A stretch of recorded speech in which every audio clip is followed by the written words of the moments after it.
morning, everyone. Kitty Foss here, your storytelling astrologist, reader of the stars for November 15th and 16th. Part of the reason I'm doing the 16th is there are literally no other aspects, and that has a lot to do with this Ides of November.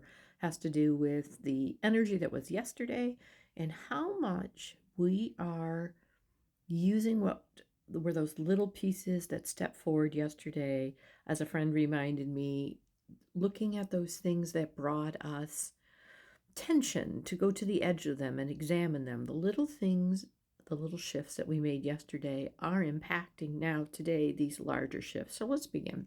First of all, the moon is still in our Virgo energy. And what's happening with this Virgo energy now in this moon is it is working with our bigger themes, that Neptune, Uranus, and Pluto energy.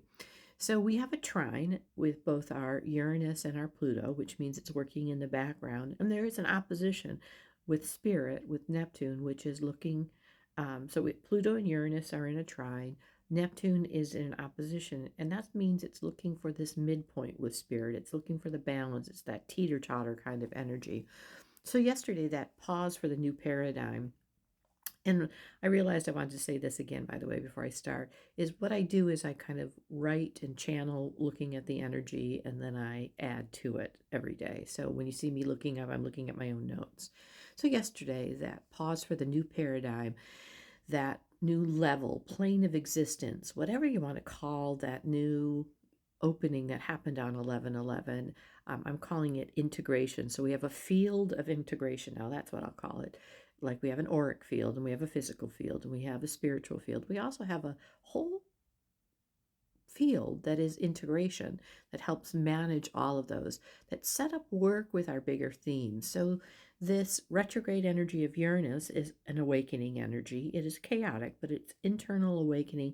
And in Taurus right now, it is upgrading the body. It is upgrading that energy.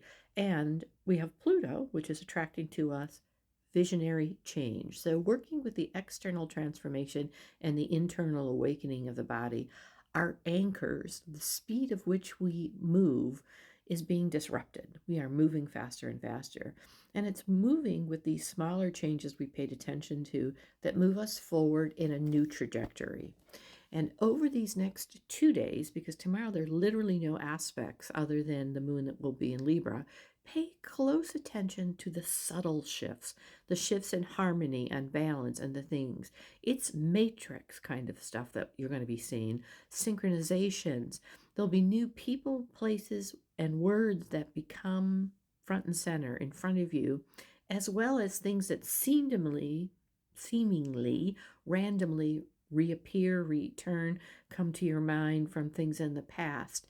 And this is a presentation of transformation with our Venus energy that is happening, because it's about what we value, what we cherish. I don't like the word value. That's one of those transactional words. What we cherish, what we honor. And Venus, which is in Scorpio, is a deep bond. It's a request for us to either be all in or all out as these things present themselves in the smaller ways over these days. And when we look at balance, we always look at balance from not necessarily no energy that is disrupted, but what brings us a harmony, a peaceful internal energy. We take the peace internally and create it externally, and sometimes that itself causes a wave, but as long as we ourselves are internally peaceful. So you activate this as you feel into this shift. And then again, as the moon today will move at 4:44 p.m. Eastern Standard Time, good health is the focus. Success is possible when you tune into the real balance for self-harmony and understand that you deserve peace, whatever peace is going to mean for you. And I know I'm already seeing people talk about, as we go into the holidays, what will real peace and intelligence mean for you? Seek not just like-minded people, but people who keep you out of survival mode, to help this energy become a deeper shift that we walk with. And as today, Mars is in alignment with this Libra moon later on this evening, it's aligning those truths for us. So give yourself rest over these 2 days. And again, those small, subtle ways of shifting are what is bringing this forward. I'm Kitty Foss. I will be back on Monday. Namaste.